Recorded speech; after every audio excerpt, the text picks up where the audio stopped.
ये are vector, are जहां पे भी है, कॉपी मोबाइल जहां पे भी होगा उस पे अपने फिंगर को पॉइंट आउट करो इस आर वेक्टर के डायरेक्शन में। और क्रॉस है मतलब हम इनवर्ड कर्ल करेंगे, इनवर्ड कर्ल करेंगे तो हमें मिल जाएगा ऐसे एंगुलर मोमेंटम वेक्टर। समझे? आई बात समझ में भाई? क्यों? यस। डायरेक्शन में क्लियर हो गया? डायरेक्शन हाँ सर। ठीक है। तो डायरेक्शन हो गई इसके परपेंडिकुलर। तो अब ये सोचना है कि अगर ये जिस पॉइंट पे भी जाएगा हमेशा यही सिचुएशन होगी। अगर कहीं पे भी जाता है, मान लो ये इस डायरेक्शन में है, मान लो ये जेड एक्सिस को कट करता है, जब जेड एक्सिस को कट करेगा तो फिर से वही कहानी होगी, वेलोसिटी इस डायरेक्शन में हो जाएगी, लेंथ उस डायरेक्शन में होगी और उसके परपेंडिकुलर होगी। मतलब ये जब जब भी रोटेट करता रहेगा, ये एंगुलर मोमेंटम है, ये एंगुलर मोमेंटम है और ये आर वेक्टर है। अब ये कभी भी रोटेट करेगा तो हमेशा एंगुलर मोमेंटम क्या होगा, ऐसे ही रोटेट करता रहेगा इसके साथ साथ। मतलब एवरी तो पॉइंट पे। एल आपने डिनोट किया है वो आउट ऑफ द प्लेन आएगा ना? नहीं, ये एल पी जो है वो एक्स वाई प्लेन में ही होगा,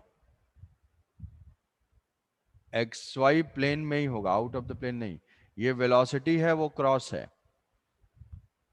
तो एल सर पी जो, आपने जैसे कहा था तो फिर वैसे करने से तो आउट ऑफ द प्लेन आना चाहिए कौन सा, कैसे सर, कैसे? क्योंकि एक्स और मतलब आर और ओमेगा आर वो दोनों तो एक्स वाई प्लेन में ही है, तो अगर हम लोग उसको करेंगे तो वो जेड में ओमेगा, आना चाहिए ना? Omega R X Y plane में कहाँ है? ओमेगा आर इनवर्ड मतलब उसका प्लेन क्या होगा, एक्जेड प्लेन में है ना वो। Velocity is perpendicular to X Y plane, तभी तो क्रॉस डिनोट किया है। हाँ सर, ठीक है ठीक है। हाँ सर। क्रॉस डिनोट किया उसको, वो एक्स वाई प्लेन में उसमें नहीं है। तो अगर हम रोटेशन के लिए देखेंगे कि जनरल जो है ये जनरल जनरल ऐसे रोटेट कर रहा है, तो किसी भी पॉइंट पे है तो एंगुलर मोमेंटम ऐसे परपेंडिकुलर होगा, ऐसे परपेंडिकुलर परपेंडिकुलर रोटेट कर रहा है हर पॉइंट पे। मान लो इधर होगा तो एंगुलर मोमेंटम इधर होगा, मतलब एक ऐसे एल शेप का होगा और कंटिन्यूअस रोटेशन होगा। ऐसा ऐसा है, मान लो ये आर वेक्टर है तो ये जो है इसी तरीके से ये रोटेट करता रहेगा, ऐसे रोटेट करता रहेगा। तो जो कोई वेक्टर है, इस रोटेशन इस वेक्टर और इस वेक्टर में क्या है, डायरेक्शन डिफरेंट है। मान लो उसके अपोजिट एक्सट्रीम तक पहुंचता है तो वेक्टर का मैग्नीट्यूड तो कांस्टेंट है बट डायरेक्शन क्या है, डायरेक्शन इसकी वेरिएबल है। पहले इस डायरेक्शन में फिर इस डायरेक्शन में। तो रोटेशन की वजह से क्या हो रहा है इसमें, इस कोनिकल पेंडुलम का angular momentum magnitude wise constant, LP का magnitude constant but direction is variable at every point. हर पॉइंट पे ये क्या है, इसके परपेंडिकुलर है। इस पॉइंट पे आएगा तो ऐसे परपेंडिकुलर हो जाएगा। ये दो परपेंडिकुलर लाइंस ऐसे मान लो, ऐसे मान लो, और इसको जो है रोटेट कराते जाओ, इस तरीके से रोटेट होता जाएगा। तो जो कोन फॉर्म हो रहा है उस कोन के परपेंडिकुलर हर पॉइंट पे वो चेंज होता रहेगा। तो कोई वेक्टर है, वेक्टर जो है रिवॉल्व कर रहा है ऐसे ऐसे, तो वेक्टर के रिवोल्यूशन से क्या होगा, उसमें एक मैग्नीट्यूड तो सेम है बट डायरेक्शन चेंज हो रही है, डायरेक्शन चेंज होने से वेक्टर चेंज हो जाएगा। तो एल पी इज वेरिएबल। तो बताना तो बस इतना मामूली सा है बट उसको समझना थोड़ा ज़्यादा है।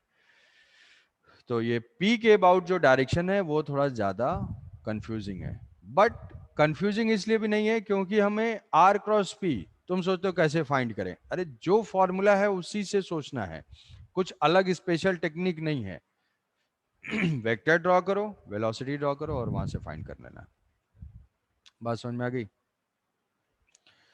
तो अगर अब इसमें ये हो गया एंगुलर मोमेंटम वेक्टर। तो अगर हम एंगुलर मोमेंटम वेक्टर को अगर लिखना चाहें तो किसी भी मोमेंट पे ये डायरेक्शन वेरिएबल है तो मैग्नीट्यूड लिख सकते हो कि L P is constant, L P is constant but L P is variable due to change in velocity.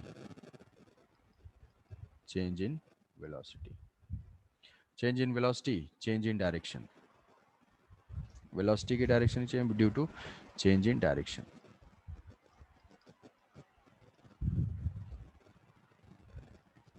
Change in direction.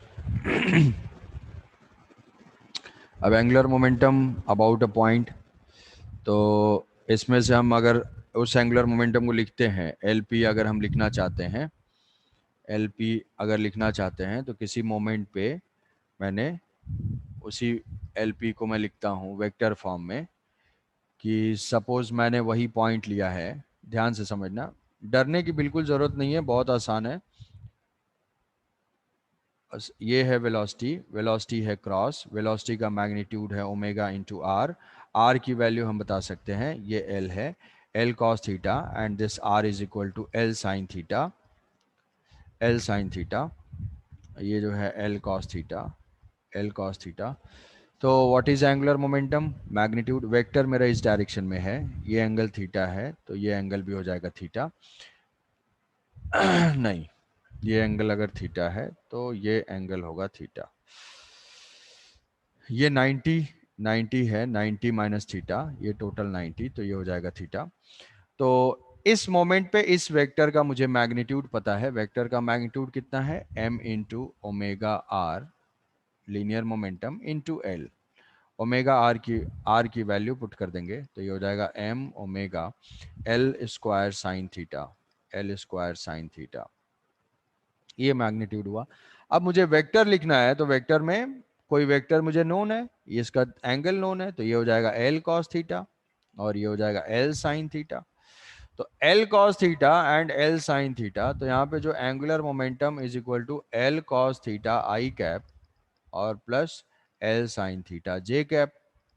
L cos theta, L की वैल्यू पुट कर देंगे, ये हो जाएगा M omega L square sine theta cos theta I cap plus L, L is equal to M omega L square sine square theta J cap.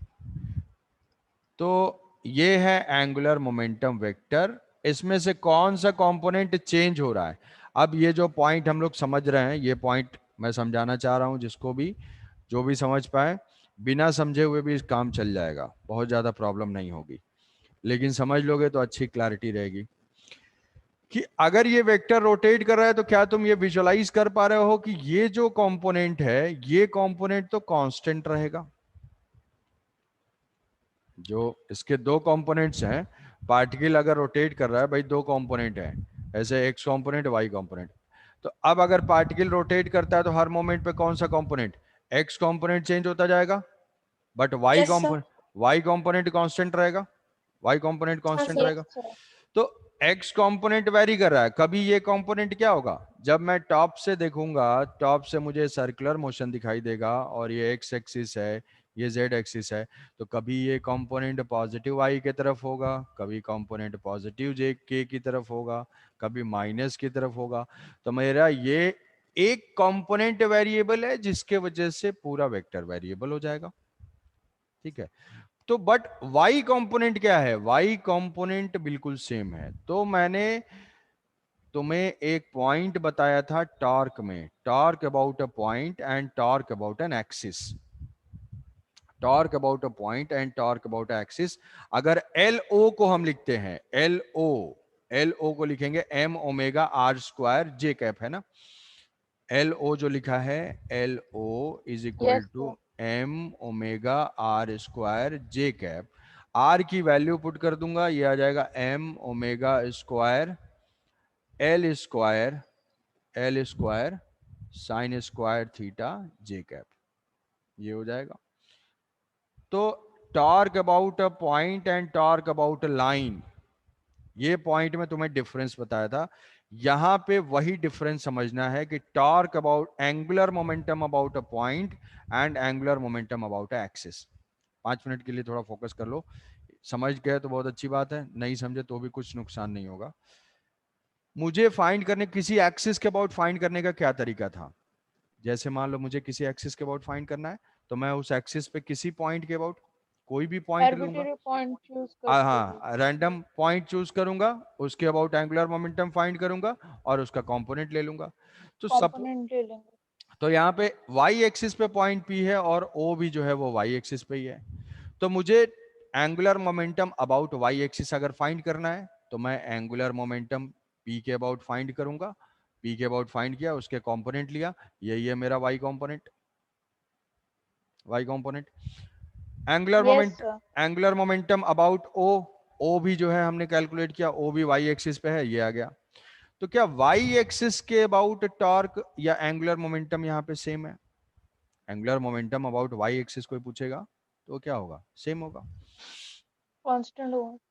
तो angular momentum about Y axis क्या है? Angular momentum about Y axis is, यही है M omega square, M omega square L square sine square theta into जो भी है, Y axis है तो ये J cap. What is angular momentum about X axis? X axis के about find करने के लिए मैंने एक्स एक्सिस पे कोई पॉइंट लेना है। एक्स एक्सिस पे मैंने कोई पॉइंट ले लिया, क्या ओरिजिन एक्स एक्सिस पे ही लाई कर रहा है? ओरिजिन तो एक्स एक्सिस पे लाई कर रहा है, तो एक्स एक्सिस पे Yes, भी है, sir. वाई वाई एक्सिस पे भी है, जेड एक्सिस पे, यस तीनों पे कॉमन है। तो जब मैंने ओ पॉइंट लिया तो एल एक्सिस क्या मिला? जीरो मिला, और जेड एक्सिस क्या मिला? 0 मिला सर। जेड एक्सिस के अबाउट टॉर्क जीरो है। 0 है। तो फोर्स में बताया था कि अगर कोई भी फोर्स एक्सिस के पैरेलल हो या एक्सिस को इंटरसेक्ट कर रही हो तो हमेशा उसका टॉर्क जीरो होगा। सेम यहां पे भी, अगर लीनियर मोमेंटम किसी एक्सिस के पैरेलल हो या किसी एक्सिस को कट कर रही हो तो उस एक्सिस के अबाउट टॉर्क जीरो होगा। पॉइंट के अबाउट टॉर्क हो सकता है बट एक्सिस के अबाउट टॉर्क जीरो होगा। तो यहां पे अगर मुझसे पूछा जाएगा कि find the torque about O, find torque about P, उसके बाद नेक्स्ट क्वेश्चन है कि find torque about X axis, find torque about Y axis, find torque about Z axis. तो वो फाइंड करने का तरीका है कि मैंने उस एक्सिस पे एक पॉइंट लेना है और उस पे टॉर्क फाइंड करना है और उस टॉर्क या एंगुलर मोमेंटम फाइंड करना है और उसका कंपोनेंट लेना है। मैंने ओ एज्यूम किया और ओ के बाद फिर मैंने एंगुलर मोमेंटम फाइंड किया, उसका सिर्फ जे कंपोनेंट आया। ये देख के मैं बता दूंगा कि एक्स एक्सिस के about angular momentum zero, Z axis के about angular momentum zero. But अब जब मुझे ये समझ में आ रही है बात कि यार टॉर्क के जैसा ही है कि अगर angular momentum X Y plane में अगर चलता है particle, X Y plane X Z plane ये है और ये पॉजिटिव जेड है, तो पार्टिकल तो ऐसे सर्कुलर सर्कुलर में जा रहा है। तो जब किसी भी पॉइंट पे वो पार्टिकल लोकेटेड है, किसी भी पॉइंट पे ये पार्टिकल लोकेटेड है, तो अगर मैं उसकी लाइन ऑफ मोशन को एक्सटेंड करूंगा तो क्या एक्सिस को इंटरसेक्ट कर रहा है? जेड एक्सिस को कट कर देगा, यहाँ कट कर देगा। यहाँ पे अगर लोकेटेड होगा तो यहाँ पे वेलोसिटी ऐसे है तो इसके लीनियर मोमेंटम को एक्सटेंड करूंगा तो एक्स एक्सिस को कट कर रहा है और जेड एक्सिस के पैरेलल है। यहाँ पे है, यहाँ पे मैंने लाइन ऑफ मोशन देखा तो यहाँ पे क्या है, एक्स एक्सिस के पैरेलल है और जेड एक्सिस को इंटरसेक्ट कर रहा है, जेड एक्सिस को इंटरसेक्ट कर रहा है। तो कभी भी किसी एक्सिस के अबाउट टॉर्क जीरो हो जाएगा अगर वो उसको कट करे या उसके पैरेलल हो। सेम एंगुलर मोमेंटम में भी है कि किसी एक्सिस के अबाउट एंगुलर मोमेंटम जीरो हो जाएगी जब उसकी वेलोसिटी उस एक्सिस के पैरेलल हो या उस एक्सिस को इंटरसेक्ट कर रही हो। ये तरीका है angular momentum about axis find करने का। टेंशन में आ गए? No sir. देखो टेंशन नहीं आना है, कंक्लूजन लिख लेना है। Angular momentum will be no sir. Zero, angular momentum will be zero when line of motion, या हम ऐसे बोल सकते हैं कि व्हेन लाइन ऑफ मोशन, ऐसे लिखते हैं, line of motion intersects the axis or parallel to the axis, angular momentum about O, angular momentum is zero about an axis, किसी भी axis का angular momentum zero होगा when line intersects the axis or parallel to the axis। Point के about हो सकता है, point के about हो सकता है, जैसे मैंने वाई एक्सिस पे लोकेटेड 2 पॉइंट लिए, वाई एक्सिस पे लोकेटेड 2 पॉइंट लिए, ओ पॉइंट लिया और पी पॉइंट लिया, दोनों के अबाउट एंगुलर मोमेंटम डिफरेंट है। पी के अबाउट एंगुलर मोमेंटम है, ओ के अबाउट एंगुलर मोमेंटम, दोनों के अबाउट एंगुलर मोमेंटम डिफरेंट है, but angular momentum about Y axis वो सेम आएगी। समझ रहे हो? पॉइंट चेंज करने से एंगुलर मोमेंटम चेंज हो जाएगा। पॉइंट चेंज करने से कोई पार्टिकल मूव कर रहा है, मैं अलग अलग पॉइंट से ऑब्जर्व करूंगा, अलग अलग एंगुलर मोमेंटम आएगा। लेकिन अगर मैं किसी एक्सिस पे लोकेटेड पॉइंट्स के बारे में पॉइंट्स को फाइंड करूंगा तो उस एक्सिस के अबाउट सेम आएगा। जैसे वाई एक्सिस पे लोकेटेड मैंने 2 पॉइंट्स लिए, एक ओरिजिन लिया, एक पी पॉइंट लिया, दोनों के अबाउट एंगुलर मोमेंटम डिफरेंट आया, बट मैं अगर फाइंड करता हूँ angular momentum about Y axis, वो क्वांटिटी सेम आएगी जब तक कि वो दोनों पॉइंट्स सेम एक्सिस पे लोकेटेड होंगे। बात समझ रहे हो? सर वही सेम एक्सिस में Yes, किसी भी sir. point पे लेंगे सेम होगा ना? एक्स, हाँ सेम एक्सिस के अबाउट वाई एक्सिस सेम है, चाहे हम पी के अबाउट फाइंड करें, चाहे ओ के अबाउट फाइंड करें, चाहे यहाँ कोई पॉइंट ले लें, वो सेम ही आएगा। बट इनके पॉइंट पी के अबाउट चेंज हो सकता है, ओ के अबाउट चेंज हो सकता है, पी डैश के अबाउट चेंज हो सकता है, पॉइंट वैरी करेगा, एंगुलर मोमेंटम चेंज होगा, but angular momentum about axis change नहीं होगा। अब जैसे जैसे कहोगे कि सर पी के अबाउट जो है फाइंड किया तो यहाँ एक्स कंपोनेंट आ रहा है, अबे वो पॉइंट उस एक्सिस पे लोकेटेड होना चाहिए। जिस एक्सिस के अबाउट मुझे फाइंड करना है उस एक्सिस पे लोकेटेड कोई पॉइंट चूज करो, उससे एंगुलर मोमेंटम फाइंड करो, जो एंगुलर मोमेंटम आया उसका कंपोनेंट उस एक्सिस के लॉन्ग लेंगे तो वही उसका एंगुलर मोमेंटम होगा।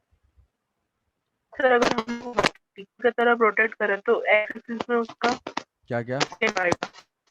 है? सर अगर हम लोग रोटेट करें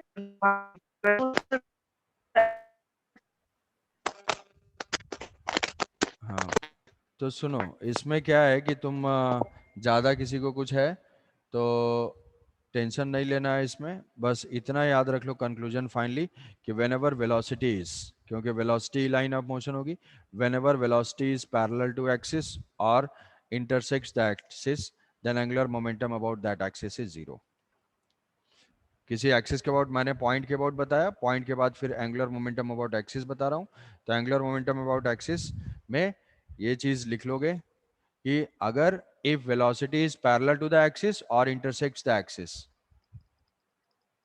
इफ वेलोसिटी इज, फाइनली ये याद रखना है, पैरेलल टू एक्सिस और intersects the axis, intersects the axis,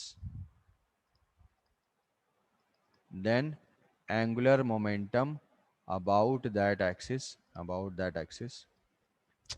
ऐसा इसलिए बता रहा हूं क्योंकि मुझे चेक करना होगा, बाद में एंगुलर मोमेंटम फाइंड करना होगा और कंजर्वेशन के प्रिंसिपल अप्लाई करने होंगे, तो बहुत लोग बिना समझे हुए कंजर्वेशन के एंगुलर प्रिंसिपल अप्लाई कर देते हैं, आंसर भी आ जाता है, काम खत्म हो जाता है, खुश हो जाता है। तो बिना समझे हुए भी किया जा सकता है, समझ के भी कर सकते हो, दोनों तरीके हैं। So if the velocity is parallel to the axis or intersects the axis, then angular momentum about that axis is zero. Angular momentum about that axis is zero. उस एक्सिस के अबाउट जीरो हो जाएगा कि ये कोई axis है, तो अगर कोई पार्टिकल मूव कर रहा है इसके पैरेलल, ये कोई पार्टिकल मूव कर रहा है वेलोसिटी इसके पैरेलल हो, तो ये angular momentum about angular momentum zero हो जाएगा। ये जो है हमारी एक्सिस है, और कोई एक्सिस अगर ये है और पार्टिकल का जो वेलोसिटी है वो उस एक्सिस को कट कर देता है, इंटरसेक्ट द एक्सिस, तो भी जीरो हो जाएगा। ये दो केसेस हैं, हमें याद रखना है। पॉइंट के अबाउट तो फाइंड कर लिया, बात समझ रहे हो? तो angular momentum in pure rotation,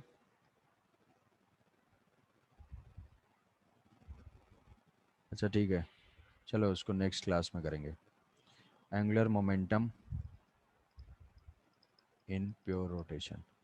तो आज का जो ये क्वेश्चंस थे वो कॉन्सेप्चुअल पॉइंट ऑफ व्यू से ज़्यादा इंपॉर्टेंट था, ठीक है, ये कॉन्सेप्चुअल पॉइंट ऑफ व्यू से ज़्यादा इंपॉर्टेंट था। डायरेक्शन वायरेक्शन देखना, थोड़ा विजुलाइज करना, आर क्रॉस पी को यूज़ करना, आर क्रॉस एफ के रिजल्ट को कोरिलेट करना, बाकी कैलकुलेशन वाइज कुछ नहीं थे, तो थोड़ा इनको सोचोगे, रिवाइज करोगे। हम लोग नेक्स्ट क्लास में ये angular momentum in pure rotation करेंगे, ठीक है? पड़ता है क्या? है तो मंडे को आप लोग को सिखाना पड़ता है। मंडे